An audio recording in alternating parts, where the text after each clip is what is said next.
आइए आप अपना स्थान विधिवत रूप से ग्रहण कर लें। जो भी यहाँ उपस्थित हैं सभी से अनुरोध है, क्योंकि मैं अब कार्यक्रम को प्रारंभ करने जा रहा हूं। अभी तक मैंने आदरणीय गुरुदेव डॉक्टर जगदीश लवानिया जी के बारे में जो मुख्य बिंदु थे मैंने आपको विधिवत रूप से बताया, जितनी मुझे जानकारी थी, क्योंकि 5 वर्ष गुरुदेव ने मुझे पढ़ाया है, तो बहुत उनसे बातें होती रहती थी। साहित्य के बहुत शौकीन थे। साहित्य के हर वर्ष वो कुछ न कुछ आयोजन अपने विद्यालय में व देव छठ का जो लक्खी मेला होता है वहाँ कराते रहते थे। शायद लगभग 30 वर्ष उन्होंने हाथरस के मंच को देश के बड़े कवि प्रदान किए। तो मैं शायद उतना नहीं बता सकता उनके बारे में जितना हमारी भाभी आदरणीय प्रीति लवानिया जी बता सकती हैं। तो मेरा आग्रह है आदरणीय प्रीति लवानिया जी से, जो कि इस कार्यक्रम का, इस कवि सम्मेलन का संयोजन भी कर रही हैं, संयोजक भी हैं और ज्ञान कला संजीवनी समिति की सचिव भी हैं। एक बार जोरदार तालियां आप उनके सम्मान में बजाएं। वे आए और पूरा जीवन परिचय, जो कि छेचौ गांव से हमारे आदरणीय डॉक्टर जगदीश लवानिया जी ने निकलकर हाथरस और हाथरस से समूचे हिंदुस्तान में कविताओं के माध्यम से अपना नाम किया, तो उनके जो भी जीवन परिचय है वो अपना जीवन परिचय के माध्यम से, उनके माध्यम से आप तक पहुंचेंगी। और एक बार जोरदार तालियां अगर आपका मन करे तो मेरे लिए भी बजा सकते हैं। पिछले 1 घंटे से मैं इस कार्यक्रम का संचालन कर रहा हूं। अभी रुकें। अगर संचालन मैंने ठीक ठाक कर दिया हो, आपका मन 1 घंटे तक बहला दिया हो बिना कवियों के, तो आप जोरदार तालियां बजाएं। बहुत बहुत धन्यवाद, बहुत बहुत आभार। अब तक हमारा और आपका साथ यहीं तक था। अब मैं माइक सौंपता हूं आदरणीय अपनी भाभी प्रीति लवानिया जी को। एक बार उनके सम्मान में भी तालियां बजाएं आप।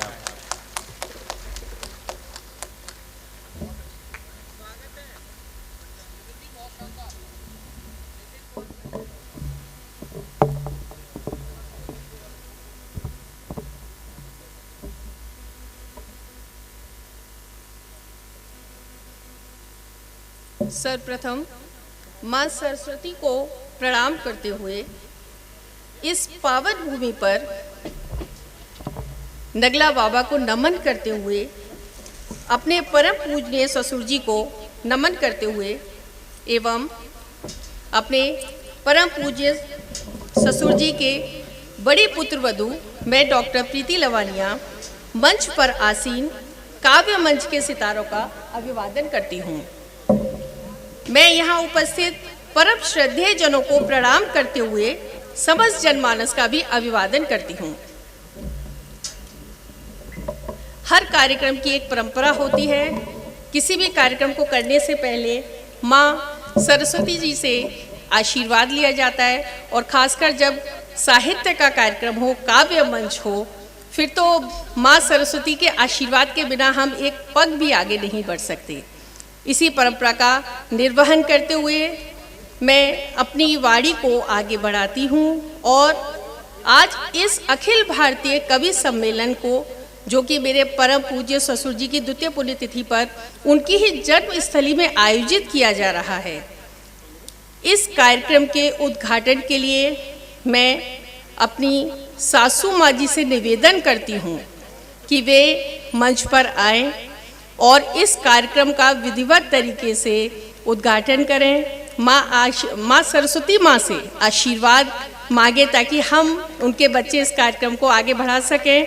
माँ सरस्वती हम पर कृपा बनाए रखें। मैं उनके दोनों पुत्र एवं पुत्री से भी निवेदन करती हूँ कि वे इस मार्मिक पल पर उनका साथ दें, उनके लिए उनका सहारा बने, उन्हें मजबूती दिलाएं। आप सभी से निवेदन है कि कृपया आप इस माहौल को कहीं से भी थोड़ा भी ऐसे ना होने दें जिससे कि उनको परेशानी हो। आप तालियों की गड़गड़ाहट से माँ सरस्वती का अभिवादन करें। माँ सरस्वती जी से सभी के लिए आशीर्वाद कामना करें। हमारे सभी काव्य मंच के सितारे माँ सरस्वती जी से आशीर्वाद की कामना करते हुए दीप प्रज्वलन के लिए आगे बढ़ रहे हैं।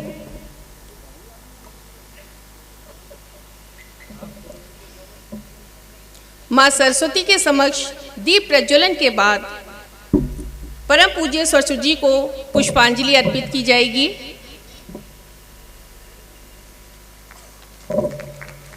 आपकी तालियों की गड़गड़ाहट की मैं कामना करती हूँ, ये कम नहीं होनी चाहिए, दूर दूर तक ये तालियों की गड़गड़ाहट जानी चाहिए, जिससे कि पता लगे कि हाँ वास्तव में छेछऊ में कोई अखिल भारतीय कार्यक्रम का आयोजन किया गया है।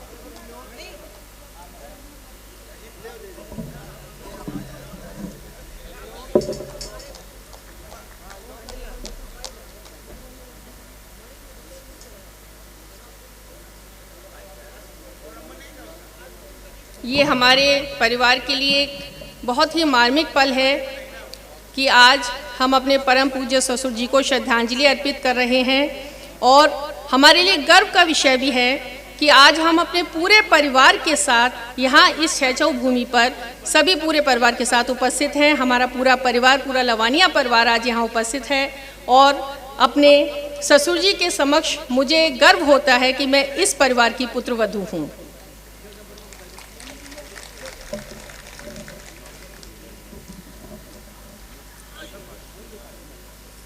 चूँकि माँ सरस्वती का आशीर्वाद हमें मिल चुका है, विधिवत तरीके से हमारे कार्यक्रम के प्रारंभ हो चुका है। कहा जाता है भारतीय परंपरा में जब तक अतिथियों का स्वागत ना हो तब तक कार्यक्रम अधूरा है। इसी अतिथियों के स्वागत की परंपरा का निर्वहन करते हुए मैं अपने काव्य मंच के सितारों के स्वागत के लिए आप में से ही कुछ प्रबुद्ध जनों को आमंत्रित करूंगी। मैं यहाँ इस मंच से एक बात स्पष्ट करना चाहती हूँ, ये छेछऊ मेरी ससुराल की ससुराल है, यानी मेरे लिए कहा जाए तो ससुराल से भी ऊंचा पद है यहाँ पर, और मेरे लिए यहाँ इस मंच से, क्योंकि सभी मेरे लिए श्रद्धेय हैं, आदरणीय हैं, जिसमें कहीं ना कहीं कोई मेरे ससुर समकक्ष है, कुछ मेरे ज्येष्ठ की तरह हैं, और इस मंच की एक परंपरा होती है कि मंच से हमेशा नाम लेकर ही बुलाया जाता है। तो आप लोग मेरी भावना को समझेंगे कि मैं केवल मंच की परंपरा का निर्वहन कर रही हूँ, आप लोग इसको कदापि अन्यथा ना लें। और मुझे संकोच भी है इसमें कि मुझे काफ़ी अपने श्रद्धेय लोगों को नाम के द्वारा बुलाना पड़ेगा। अगर कहीं भी किसी के मन में कुछ आता है तो मैं आपसे हाथ जोड़कर क्षमा प्रार्थी हूँ, लेकिन कृपया आप मंच की परंपरा को समझें, क्योंकि मंच में ऐसा ही होता है कि आपको नाम लेकर ही बुलाना होता है। स्वागत परंपरा का निर्वहन करते हुए मैं परम आदरणीय डॉक्टर विष्णु सक्सेना जी, जिनका कि मुझ पर बहुत संरक्षण है, ससुर जी के जाने के बाद उन्होंने बहुत प्रोत्साहन दिया है, डॉक्टर विष्णु सक्सेना जी के स्वागत के लिए मैं परम श्रद्धेय, परम आदरणीय श्री लक्ष्मीपत सेकसरिया जी को आमंत्रित करती हूँ। आप कृपया मंच पर आएं और परम आदरणीय, परम श्रद्धेय डॉक्टर विष्णु सक्सेना जी का स्वागत करें। स्वागत परंपरा में मैं लवानिया जी के दोनों पुत्रों से निवेदन करती हूँ कि कृपया आप सहयोग करें।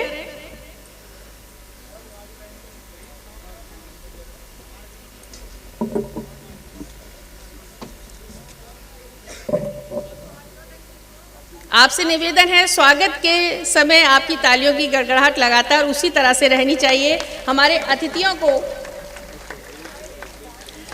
अतिथियों को लगना चाहिए कि हाँ, आज वो मेरे ससुर जी की जन्मस्थली पर है, और वास्तव में इस गांव ने उनको वही प्रेम, वही स्नेह जो उस समय दिया था, आज भी उनके लिए वही प्रेम, वही स्नेह उनके मन में विद्यमान है।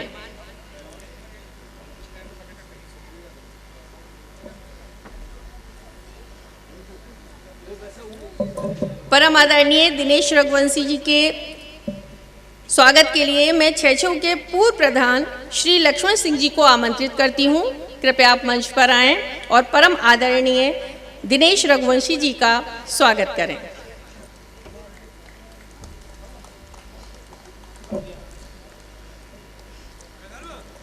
स्वागत इस तरह से नहीं होना चाहिए। स्वागत की परंपरा तो आपसे ज़्यादा अच्छा कोई नहीं जानता, क्योंकि जिस दिन से हमारे परिवार ने यहाँ कार्यक्रम आयोजित करने का विचार मन में लाए और हम लोग यहाँ आए, आप सबने इतना सहयोग दिया है जिसका मुझे विश्वास नहीं होता। छोटे से लेकर बड़े तक हर व्यक्ति ने हमें इतना सहयोग दिया कि हमें तो ये लगा कि यहाँ तो पूरा परिवार ही हमारा है। तो आपकी तो तालियों की गड़गड़ाहट कम नहीं होनी चाहिए।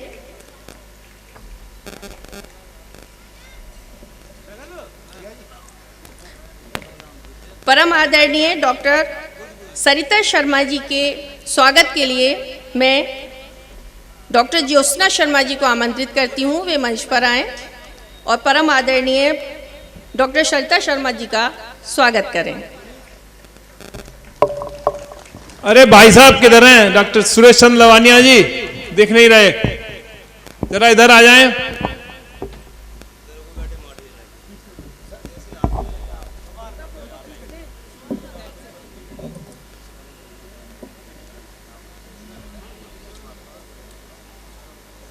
आप मेरी ननद हैं और परम आदरणीय स्वसर जी की पुत्री हैं।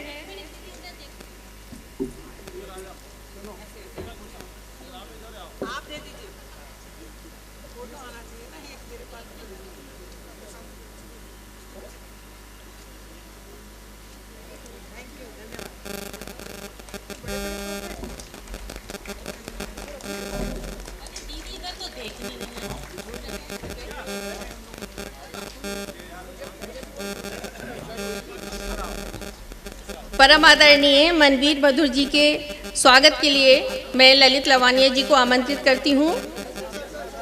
ललित लवानिया जी मंच पर आएं और परम आदरणीय परम श्रद्धेय मनवीर मधुर जी का स्वागत करें।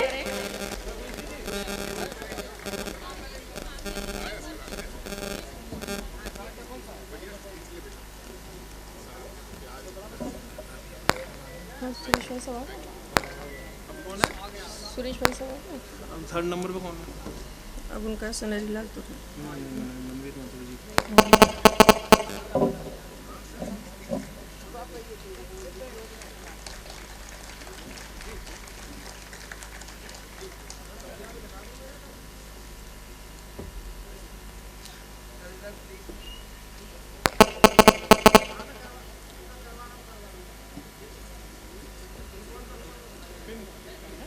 परम आदरणीय परम श्रद्धेय सुनहरी लाल तुरंत जी के स्वागत के लिए मैं अपने जेठ जी श्री सुरेश चंद्र लवानिया जी को आमंत्रित करती हूँ कि वे कृपया मंच पर आएं और सुनहरी लाल तुरंत जी का परम आदरणीय सुनहरी लाल तुरंत जी का स्वागत करें।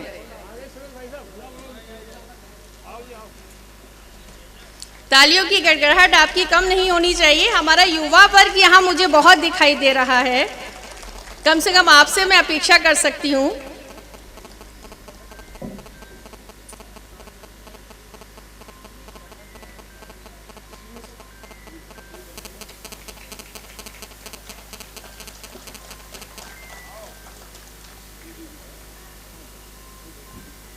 सामने देखिए सर, सामने देखिए।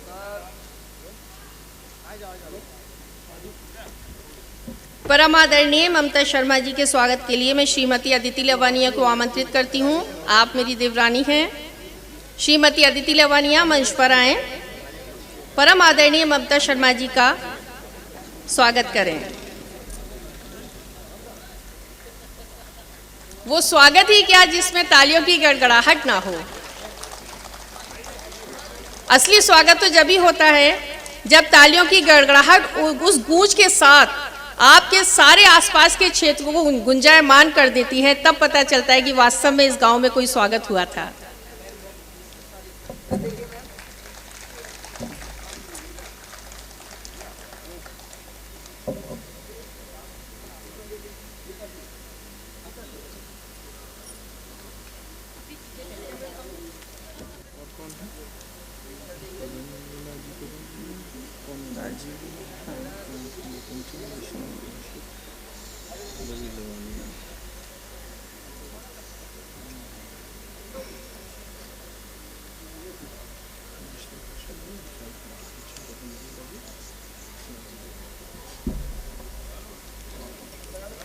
परम आदरणीय परम श्रद्धेय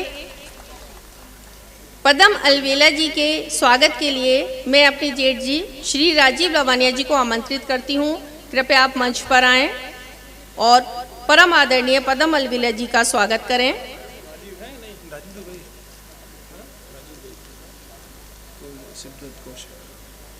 परम आदरणीय पदम अलवेला जी के लिए मैं श्री शिवदत्त कौशिक जी को आमंत्रित करती हूँ। श्री शिवदत्त कौशिक कृपया मंच पर आएं। परम आदरणीय पदम अलवेला जी का स्वागत करें। लगता है आप तक मेरी आवाज नहीं पहुंच रही है। शिवदत्त पाठक, माफ कीजिएगा, शिवदत्त पाठक।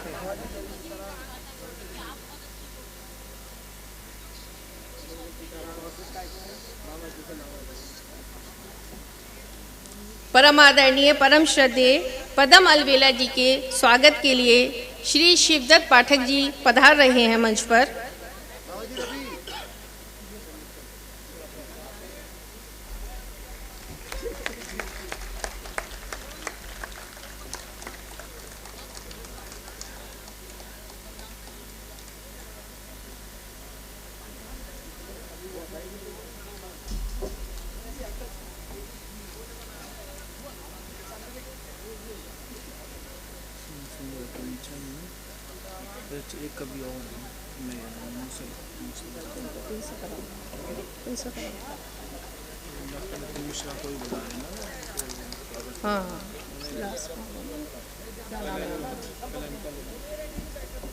परम आदरणीय श्याम सुंदर अकिंचन जी के स्वागत के लिए मैं विष्णु कौशिक जी को बुलाना चाहती हूँ। आप मेरे देवर हैं। विष्णु कौशिक जी कृपया आप मंच पर आएं। परम आदरणीय श्याम सुंदर अकिंचन जी का स्वागत करें।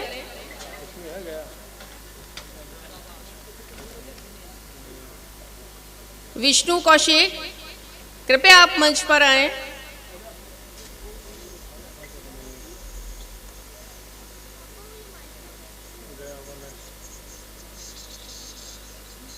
लगता है आप मुझे सुन नहीं पा रहे हैं।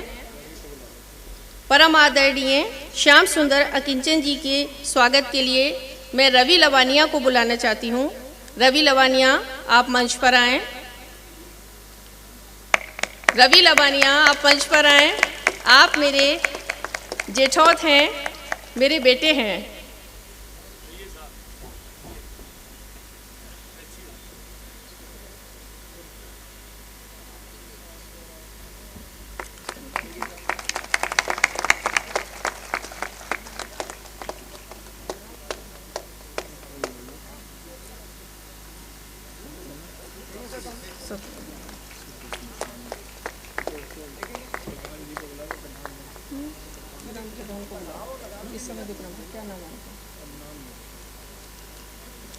परम आदरणीय सवरस मुरसानी जी के स्वागत के लिए मैं वर्तमान ग्राम प्रधान जी को आमंत्रित करती हूं, जो आपके जनप्रतिनिधि हैं। वर्तमान ग्राम प्रधान जी को मैं आमंत्रित करती हूं, चंद्रेश सिंह जी को मैं आमंत्रित करती हूं। कृपया आप मंच पर आएं, क्योंकि इस मंच पर यहाँ से जो जनप्रतिनिधित्व दे रहे हैं उनका होना बहुत ज़रूरी है। आप तालियों की गड़गड़ाहट से उनको प्रोत्साहन दें, समर्थन दें।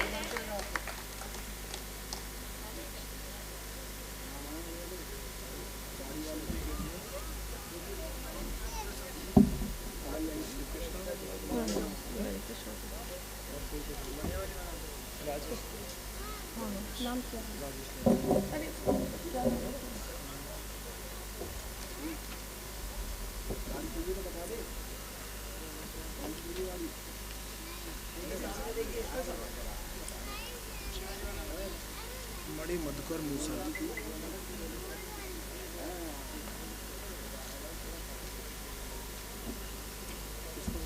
परम आदरणीय परम श्रद्धेय मणि मधुकर मूसल जी के स्वागत के लिए मैं अपने जेठ जी श्री राजेश लवानिया जी को आमंत्रित करती हूँ। कृपया आप मंच पर आएं।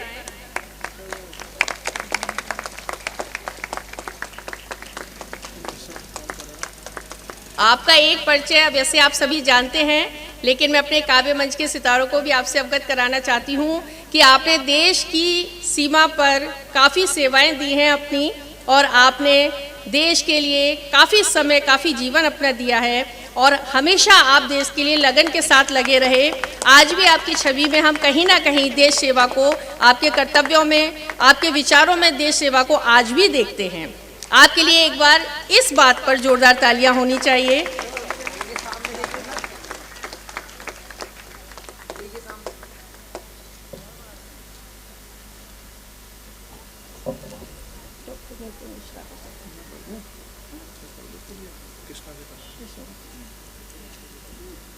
मेरे इस मंच पर आने से पहले एक काव्य मंच का सितारा ऐसा रहा जिसने आज समा बांध दिया।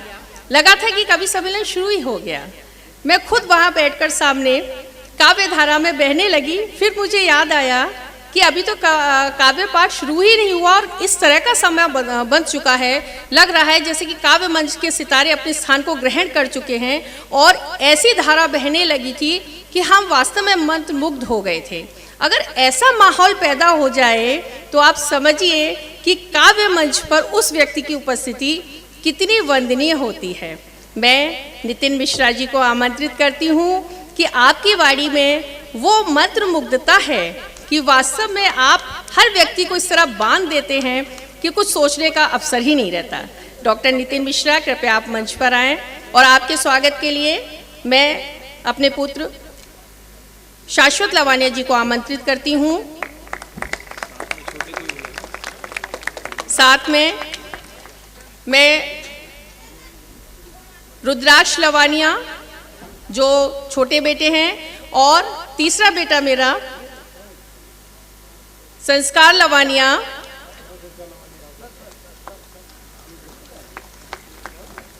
अमित शर्मा,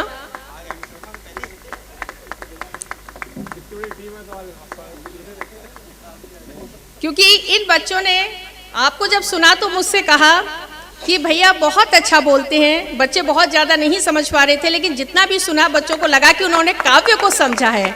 तो मेरे लिए एक बहुत बड़ी उपलब्धि थी। यहाँ तक कि मेरा छोटा सा बेटा वो भी कह रहा था कि भैया बहुत अच्छा बोल रहे हैं, जबकि अभी वो जानता नहीं कि काव्य पाठ होता क्या है। तो इसीलिए हमने सोचा था कि आपका स्वागत हम चारों बच्चों से कराएंगे।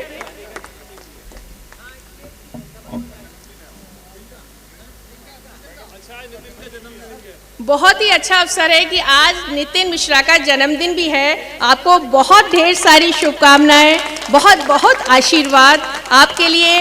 देखा जाए तो सबसे बड़ा गिफ्ट आज यही है कि आप काव्य मंच पर बोल रहे हैं और अपने गुरुजी की जन्मस्थली पर आप उपस्थित हैं। आपको बहुत बहुत शुभकामनाएं।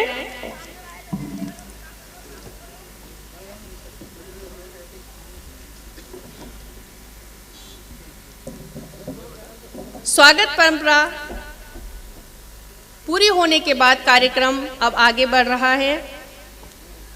आप सभी के समक्ष यहाँ उपस्थित होकर इस मंच से बोलना मेरे लिए गौरव का विषय है। मैं जानती हूँ कि मुझसे ज़्यादा तो आप मेरे ससुर जी को जानते थे, क्योंकि आपने तो उनको बचपन में मिट्टी में खेलते हुए देखा था, उनको यौवन में देखा था, उनको वृद्धावस्था में देखा था। तो मेरी ना वाणी में इतनी सामर्थ्य है, ना मुझ में इतनी सामर्थ्य है कि मैं उनका व्यक्तित्व तो आपके समक्ष प्रस्तुत कर सकूं। लेकिन फिर भी उनकी बड़ी पुत्रवधू होने के नाते मैं अपना उत्तरदायित्व तो समझती हूं कि कुछ शब्दों के माध्यम से मैं उनके कार्यशैली को, उनके परिश्रम को, उनकी उपलब्धियों को आपके समक्ष प्रस्तुत कर सकूं। मैं 4 पंक्तियों के साथ अपने भाव आपके समक्ष प्रस्तुत करती हूं।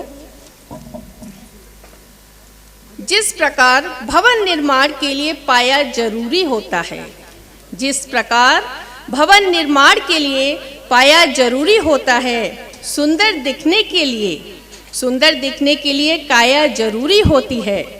ये सच है, ये सच है कि सुखद भविष्य के लिए, ये सच है कि सुखद भविष्य के लिए बड़े बूढ़ों का साया जरूरी होता है। ये सच है कि सुखद भविष्य के लिए बड़े बूढ़ों का साया जरूरी होता है।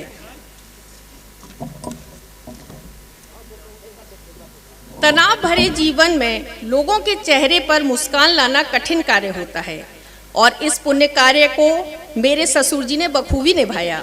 मेरे पूजनीय ससुर जी की भूमिका इस क्षेत्र में अग्रणी रही, जिन्होंने हास्य व्यंग्य के क्षेत्र में हिंदी की सेवा करके नाम कमाया और हाथरस का नाम बढ़ाया।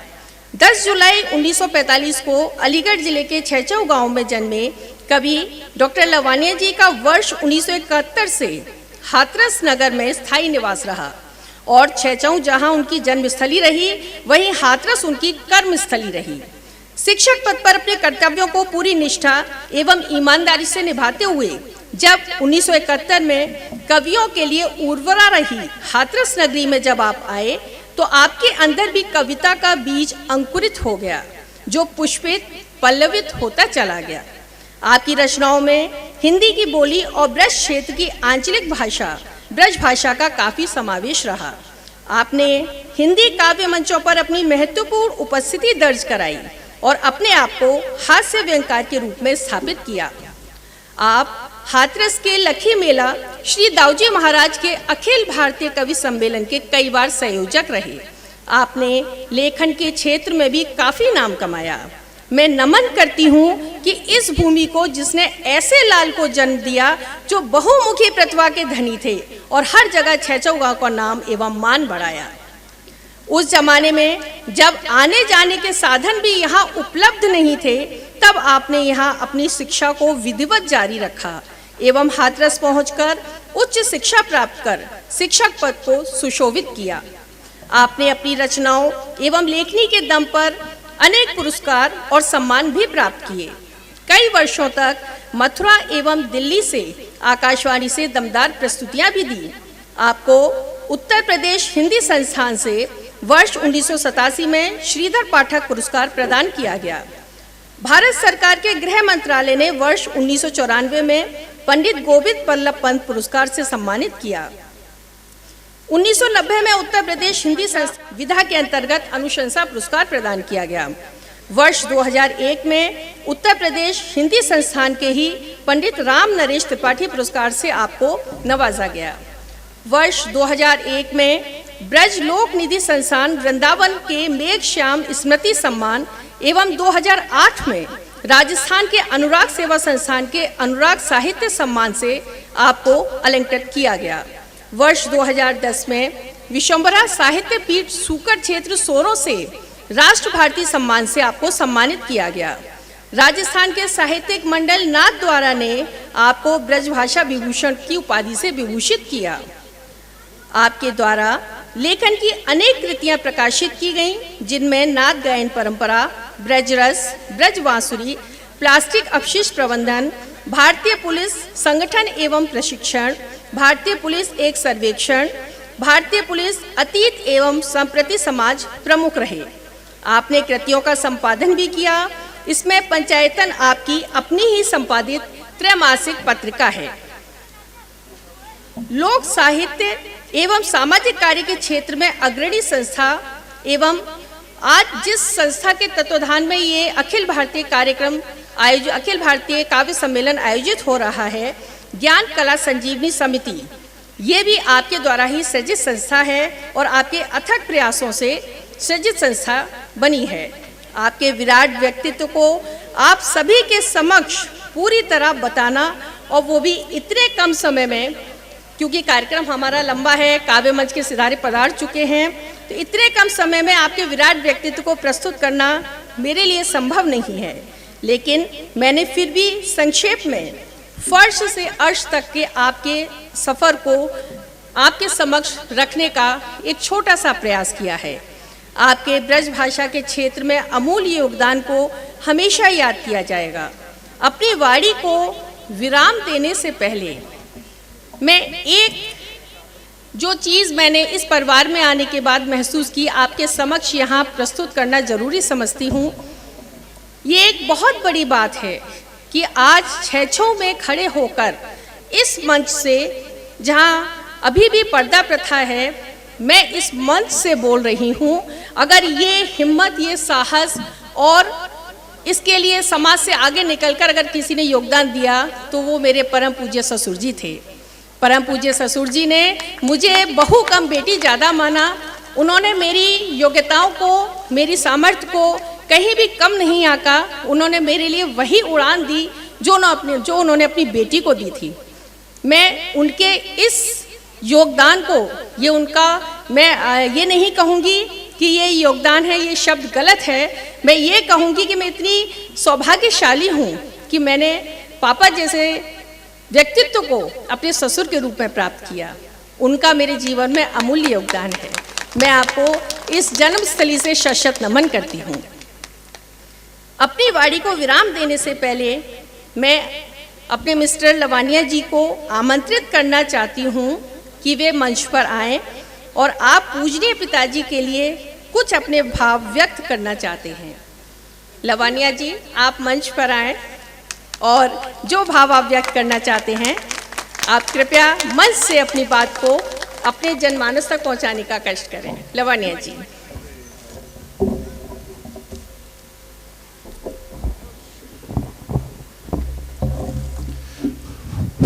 वैसे तो मुझे बोलने की बिल्कुल आदत नहीं है। हम लोग भाई, ये लोग हमारे आदरणीय कविगण तो मंच पर बहुत अच्छे से बोल पाते हैं। हम लोग अधिकारियों को ये सब मौका नहीं मिल पाता है।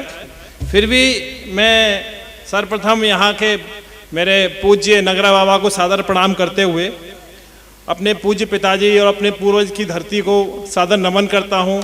मैं सौभाग्यशाली हूँ कि मैं यहाँ छेछू में खड़ा होकर अपनी बात कहने का मुझे मौका मिल रहा है।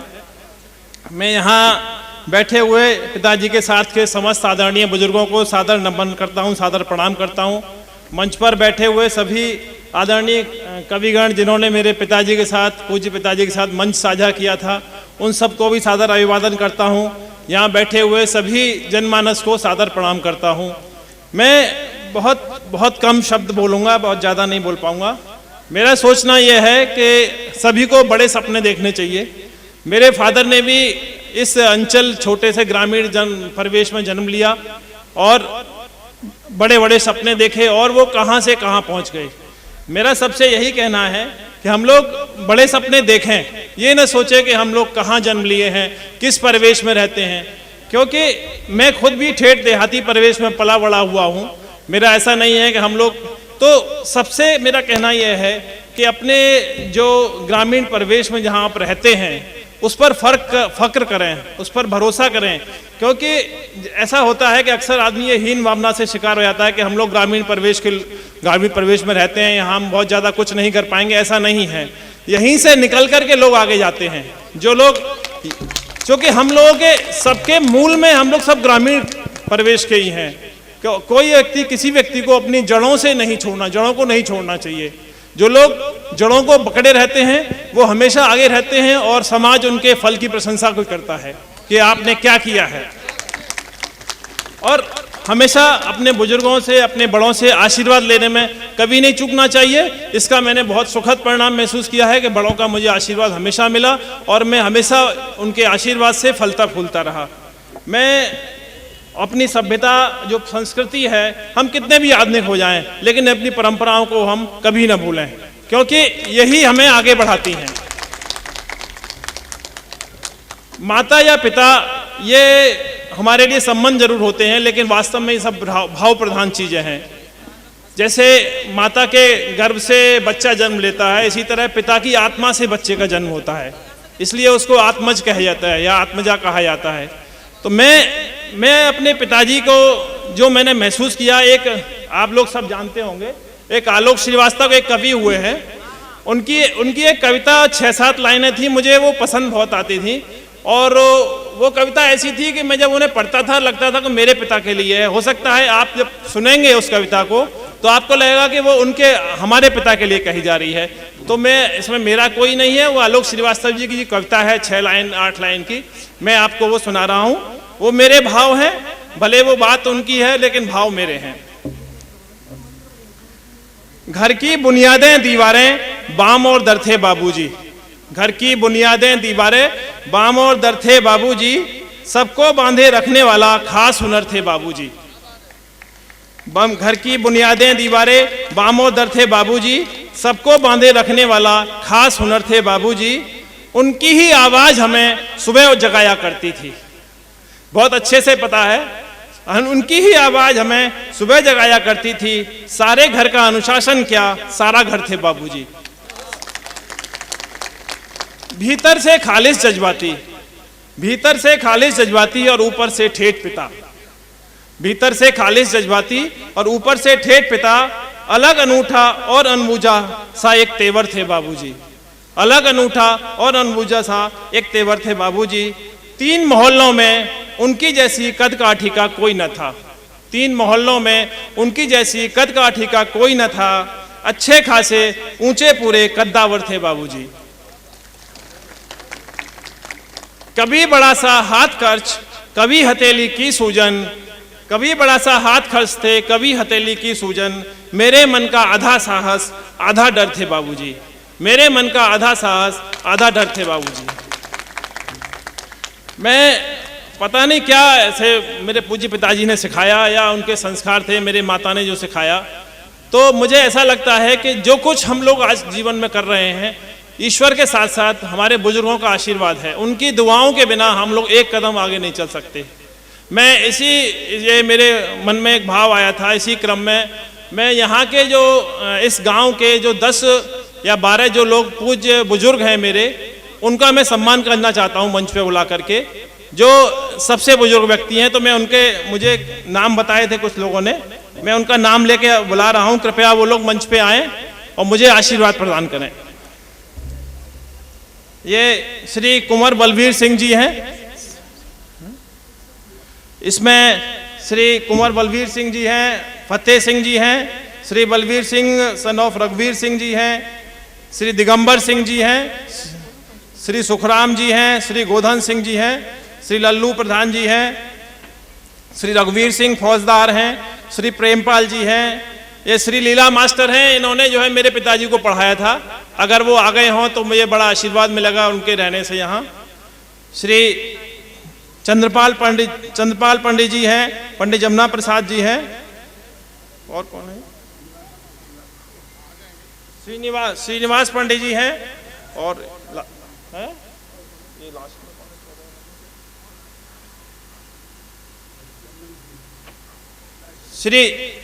श्री चंदन सिंह जी हैं। मैं आप लोगों से अनुरोध करूंगा कि कृपया मंच पे आ जाएं, मुझे आशीर्वाद प्रदान करें। एक एक करके आ जाएं, चाहे एक साथ आ जाएं। अगर जो लोग ना आ पाए, वो उनके साथ जो भी हों उनके सहयोग के लिए वो आ जाएं। मैं हाँ, ललित और कृष्णा और जो बच्चे हैं छोटे, वो सब आ जाएं, आशीर्वाद लें उन लोगों से। प्रशांत, रुद्राक्ष, रवि बेटा आ जाओ। आप लोग संस्कार सब लोग आओ, बुजुर्गों से आशीर्वाद लीजिए। इन्हीं बुजुर्गों के आशीर्वाद से हम लोग कुछ कर पाएंगे आगे भविष्य में।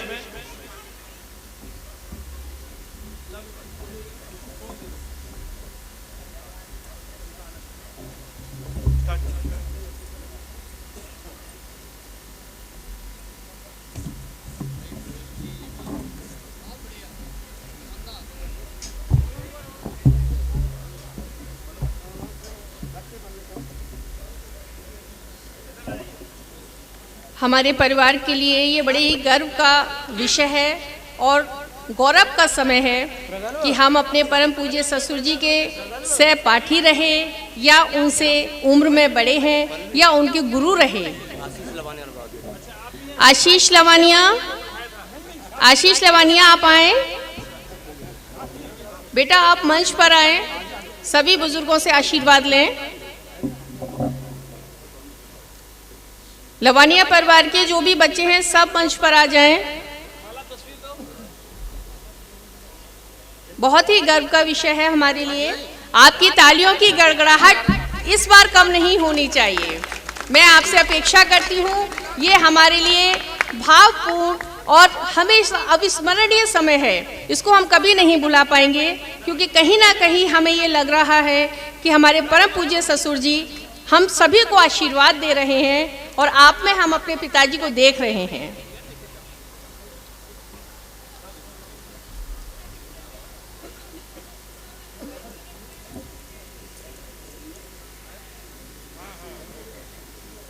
मेरे सभी जेठ जी मंच पर रहें।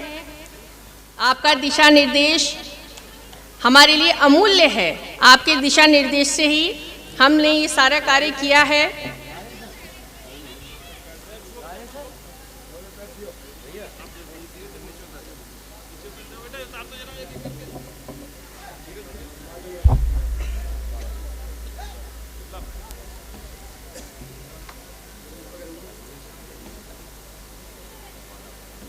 एक बार मैं पुनः आपसे निवेदन करती हूँ, तालियों की गड़गड़ाहट से आप जोरदार स्वागत करें।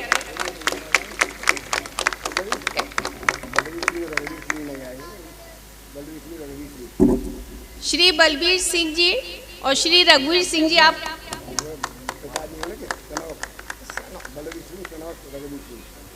श्री बलबीर सिंह जी सन ऑफ श्री रघुवीर सिंह जी नहीं आ पाए हैं। मैं आपसे करवर निवेदन करती हूँ, कृपया आप मंच पर आ जाएं।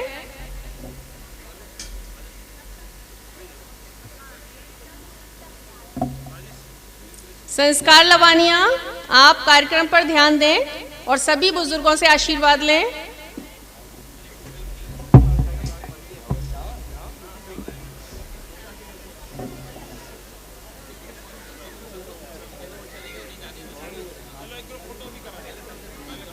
शाश्वत लवानिया, रुद्राक्ष लवानिया, आशीष लवानिया,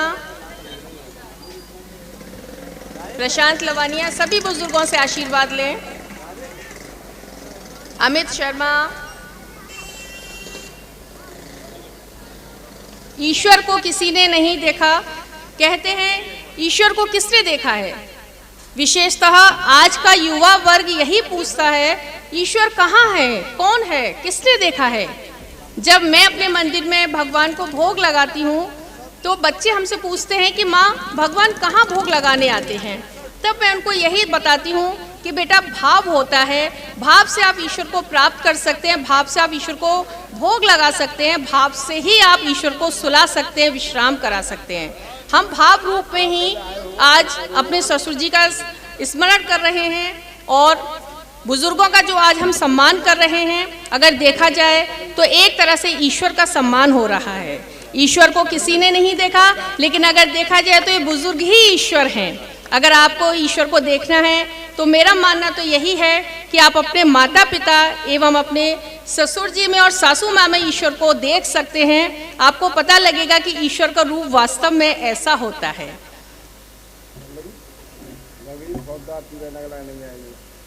श्री रघुवीर फौजदार पीरा नगला अभी नहीं आए हैं। श्री रघुवीर फौजदार जी, आप जहाँ कहीं भी हों कृपया मंच पर आ जाएं।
ताली बजाइए जोर से।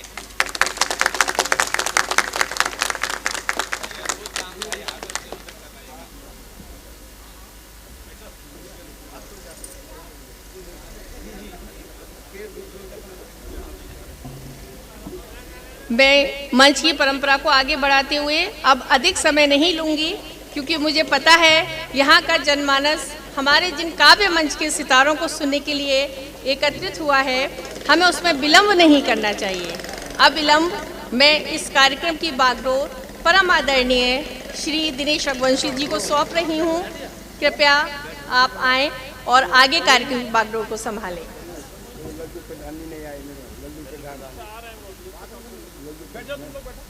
श्री लल्लू प्रधान जी अभी नहीं आए हैं, लेकिन जब वो आएंगे तो उनका मंच पर बुलाकर स्वागत किया जाएगा। इससे पहले मैं श्री दिनेश रघुवंशी जी से आप निवेदन करती हूँ, परम आदरणीय दिनेश रघुवंशी जी, कृपया आप आएँ, आगे कार्यक्रम की बागडोर संभालें।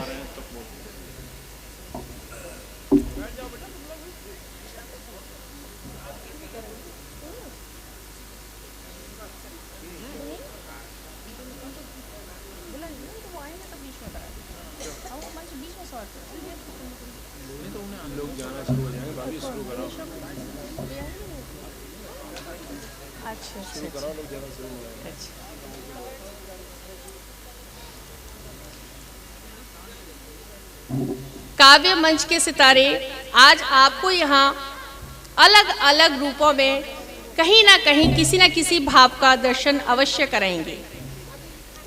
ये काव्य मंच के वे सितारे हैं जिनको सुनने के बाद मुझे पूर्ण विश्वास है, हमारे यहाँ प्रबुद्ध वर्ग बैठा हुआ है, हमारी यहाँ बड़ी बहनें छोटी बहनें बैठी हुई हैं, नव युवा वर्ग बैठा हुआ है।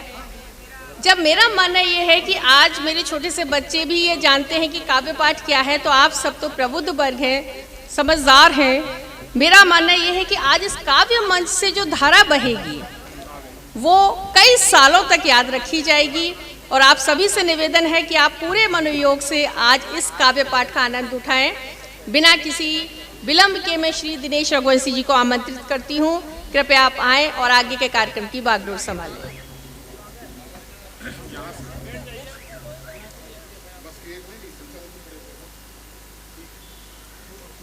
श्री दिनेश रघुवंशी जी का स्वागत जोरदार तालियों से किया जाए, क्योंकि आज आपको यही काव्य मंच की धारा में बहाने का श्रेय लेंगे।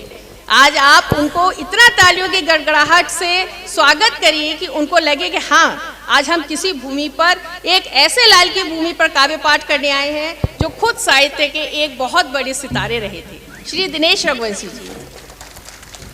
मैं आप सबको बहुत बहुत प्रणाम करता हूं। एक बार दोनों हाथ उठाकर आदेशित कर दीजिए, बहुत बहुत आपको प्रणाम।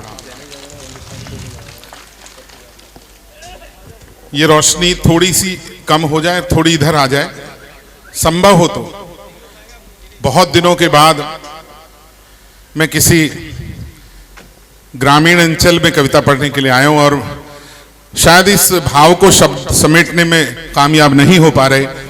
जो एहसास यहाँ हो रहा है, जो पवित्रता इस वातावरण में दिखाई दे रही है, जो स्वर्गीय जगदीश लवानिया जी के परिवार वालों ने आज अपने गांव के लोगों का जिस तरह सम्मान किया है, मैं इस भाव को शब्दों में समेटने में कामयाब नहीं होता, लेकिन अपनी तालियों से आप बता दीजिए आपने किस तरह से स्वीकार किया है। अपनी जिंदगी का ये एक ऐसा विलक्षण अनुभव है। मैं समझता हूं आज हम सब कवियों के लिए अपनी कविताओं का एक तरह से तीर्थ कराने जैसा हो गया। मैं भी बुलंदशहर के एक छोटे से गांव से रिश्ता रखता हूं, लेकिन महानगर की रोशनी, महानगर की चमक धमक ऐसा हो गया कि अपने गांव तक कविता लेकर नहीं पहुंचा। मैं आज लवानिया परिवार को शुभकामनाएं देना चाहता हूं कि वो अपने पिताजी की इस बड़ी विरासत को अपने गांव से जोड़ते हुए पूरी दुनिया में जो कविता की चमक बिखेर रहे सितारे हैं उनको लेकर इस मंच पर आए हैं। तो एक बार फिर से प्रणाम कराने का आपको बहुत बहुत बहुत बहुत मैं प्रणाम करता हूं आपको। सर हमारा फोटो खींचो, अपना कहां खींच रहे हो? और ऐसा है भी क्या जिसका खींच रहे हो? नहीं, ऐसा कुछ बचा हुआ थोड़ा ही है। ये वाला एक तो माइक हटा दिया जाए, हाँ ये वाला, और आप ऐसे आ जाओ इधर। आप तो ऐसे बैठ के कथा में बैठते हो आजकल, वो नहीं है उसकी कथा जो हो रही है बड़ी सी, नाम पता नहीं उसका क्या है मुझे, हाँ बस इसको हटा दो।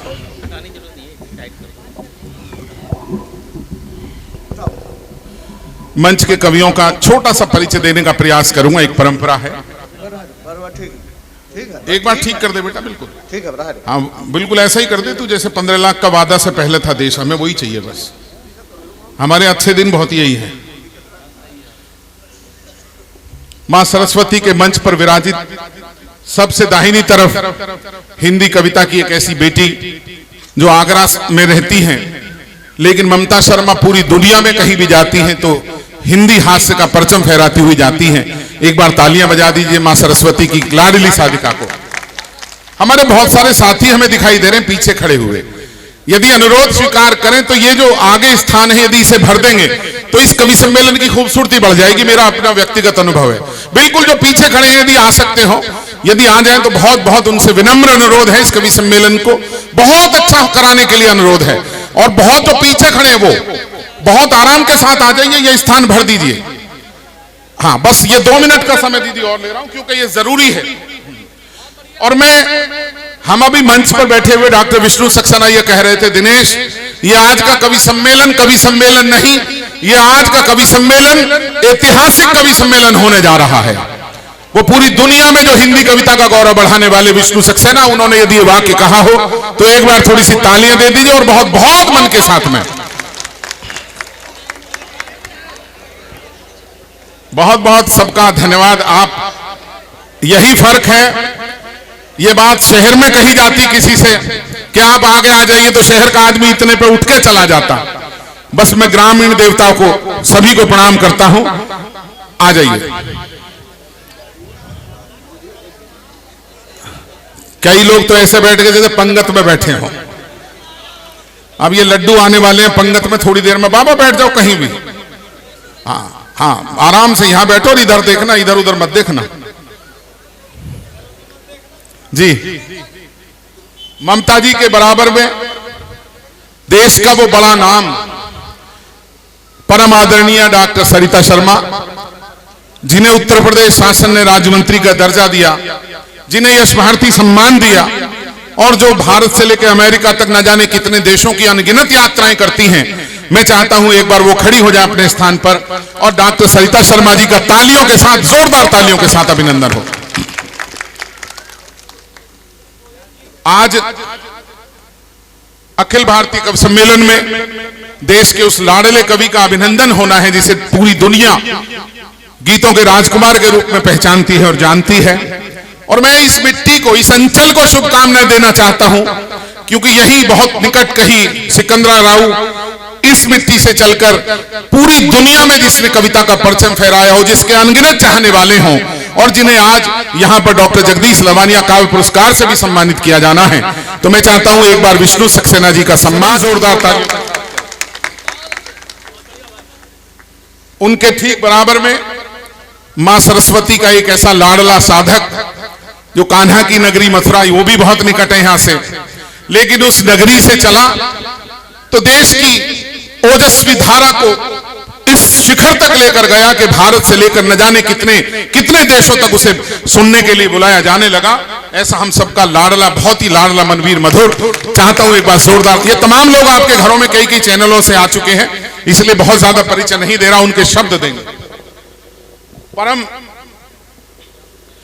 परम आदरणीय श्याम सुंदर अकिंचन जी, मैं यही कह सकता हूं, मैं जब कविता के क्षेत्र में प्रवेश कर रहा था, बहुत दिन हो गए मुझे भी, लेकिन पहली बार जब उन्हें सुना उन्हीं दिनों में, तो मुझे लगा कि जैसे हम साक्षात किसी बड़े संत को सुन रहे हो। कविता का इतनी पवित्रता लेकर ईमानदारी से कहना चाहता हूं, मथुरा से श्याम सुंदर अकिंचन जी बहुत बड़े कवि हैं। थोड़ी बड़ी सी तालियां दे दीजिए। जगदीश लवानिया जी के साथ शायद सैकड़ों यात्राएं, सर्वाधिक यात्राएं आप ही की होंगी जहां तक मेरी स्मृति है। बहुत कितनी 36 साल की यात्रा, क्या बात है सर, कमाल। एक हास्य का बड़ा कवि सुनहरी लाल तुरंत, न जाने कब हंसाएगा और कब रुलाएगा आपको भी नहीं पता चलेगा, लेकिन एक ही बात कह सकता हूं कि दुनिया में हंसाने का मादा बहुत कम लोगों के पास है। एक बार जीवंत तालियां दे दीजिए सुनहरी लाल तुरंत जी के लिए, जो शायद रहने वाले तो आप भी यहीं के, इसी क्षेत्र के, हाँ यहीं के रहने वाले हैं और लेकिन अब दिल्ली में है, अध्यापक हैं, बहुत ही अच्छे इंसान और बहुत ही शानदार कवि। और सबसे बढ़कर हमारे पदम अलबेला जी, एक बार हिला के देखो, हैं अभी, जरा एक बार हिलाओ ना थोड़ा सा। हास्य का ऐसा बेजोड़ कवि, मैं क्या तारीफ करूं पदम अलबेला जी की, आप हमसे ज्यादा जानते हैं। एक बार दोनों हाथ उठाकर तालियां दे दीजिए। बहुत बड़े रचनाकार, बहुत बहुत आदर, हास्य को किस शिखर तक लेकर गए, बहुत बहुत सम्मान। और ये इधर बहुत ही गंभीर हैं, बहुत सारी फिल्मों में दिखाई देते हैं, ये बात अलग है, वो फिल्में खुद ही अकेले ही देखते हैं हॉल में बैठकर।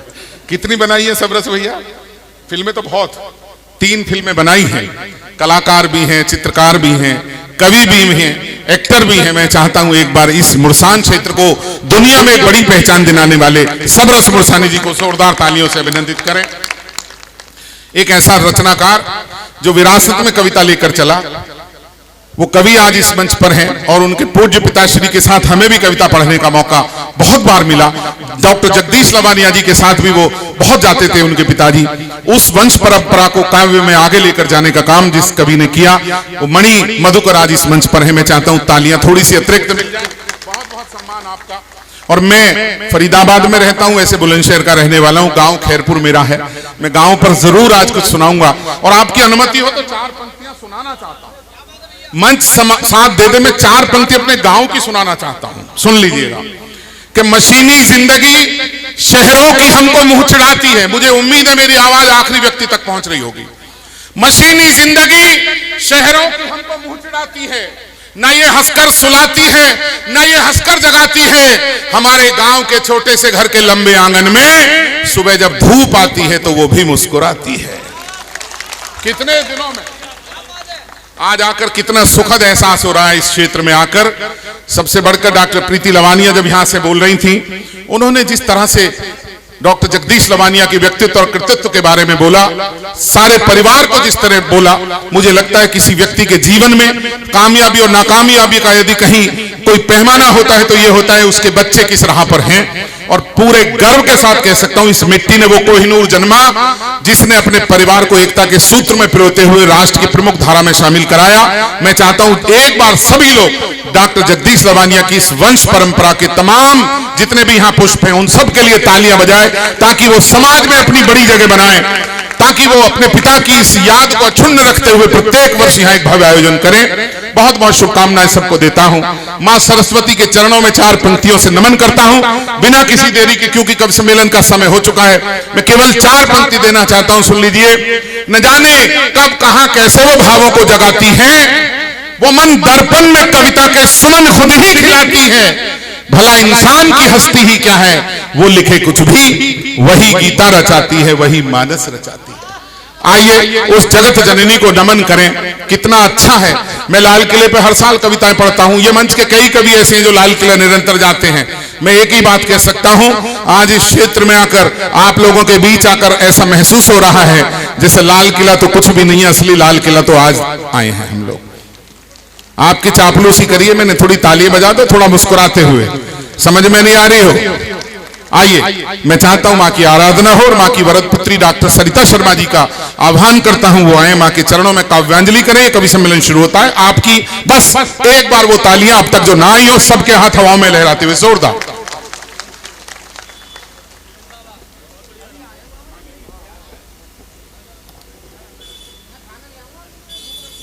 मंच की आज्ञा।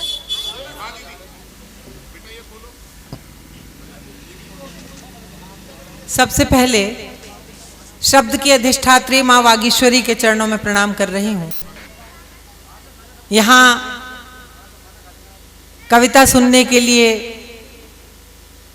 जो भारी संख्या में हमारे आदरणीय श्रोतागण उपस्थित हैं, आप सभी को मैं चरण छूकर, जो बुजुर्ग हैं उन सभी को और जो छोटे हैं उन्हें हाथ जोड़कर मैं प्रणाम कर रही हूं। आपके ही बीच की हूं मैं, यहां से बहुत नजदीक भावुक हो रही हूं। तब से बैठी हुई देख रही थी कि 20 किलोमीटर की दूरी पर जानेरा मेरी ननिहाल है और मेरा बचपन कई बार वहां घुटनों घुटनों कहीं घूमा होगा। बहुत आई हूं मैं ननिहाल। और 6 किलोमीटर की दूरी पर रिश्तेदारी है, भगवानगढ़ी गांव है, मैं देख रही थी अभी। तो खैर मेरा मन उन्हीं गलियों में कहीं घूम रहा है। एक बार आपके आशीष की तालियां उठें, क्योंकि आपके अपने बीच की हूं। बहुत वर्ष हो गए इधर आए हुए, लेकिन आज मुझे भाई प्रगल्भ जी की वजह से और डॉक्टर विष्णु सक्सेना जी की वजह से यहाँ एक अवसर मिला है इस माटी को प्रणाम करने का, इस धरती की धूल को अपने माथे पर धरने का। तो बहुत अभिभूत हूँ, बहुत आभारी हूँ। और माँ सरस्वती की वंदना के लिए यहाँ पर मुझे आदेश हुआ है। आप बहुत सारे लोग ऐसे हैं जो शायद पहली बार कवि सम्मेलन सुन रहे हैं, लेकिन मुझे ऐसा लगता है कि आज जब आप कवि सम्मेलन सुन लेंगे तो आपके जीवन का एक ऐसा दिन होगा कि आप एक नई दुनिया से परिचित होंगे और शायद आपको बहुत बहुत आनंद आएगा। आज की रात आपकी और हमारी यादों में सुरक्षित रहेगी।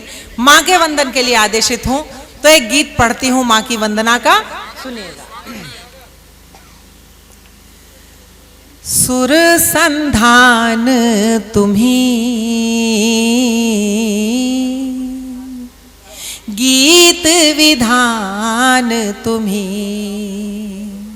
सुर संधान तुम्ही,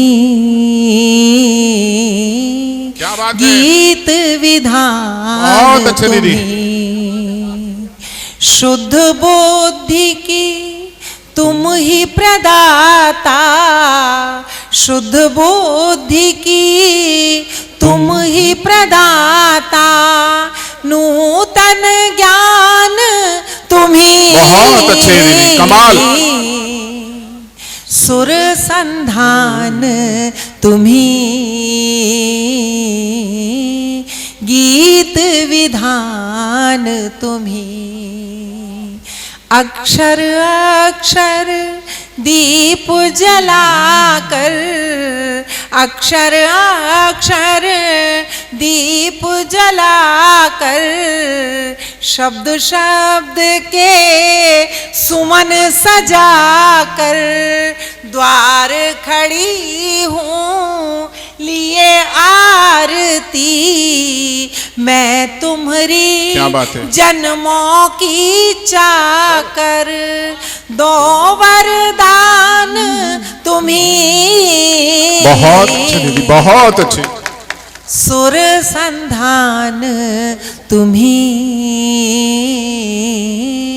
गीत विधान तुम्ही। क्या बात है दीदी। पुस्तक वीणा धारे कर में, पुस्तक वीणा धारे कर में, मातु विराजी मन मंदिर में, जल थल पवन गगन में ले जो, अनहद नाद प्रकृति के स्वर में, क्या बात है? गुंजित गान तुम्ही, क्या बात है? सुर संधान तुम्ही, गीत विधान तुम्ही, गीत विधान तुम्ही, गीत विधान तुम्ही। बहुत अच्छे, बहुत ही अच्छे दीदी। और पुनः उस मिट्टी को प्रणाम कर रही हूं जहां स्वर्गीय जगदीश लवानिया जी जैसे काव्य रत्न ने, एक ऐसे विद्वान ने जन्म लिया। उनकी स्मृतियों को नमन करती हूं और आप सबसे आज्ञा चाहती हूं। धन्यवाद। एक बहुत ही सार्थक, बहुत ही शानदार वंदना और बहुत ही बेहतरीन शुरुआत इस कवि सम्मेलन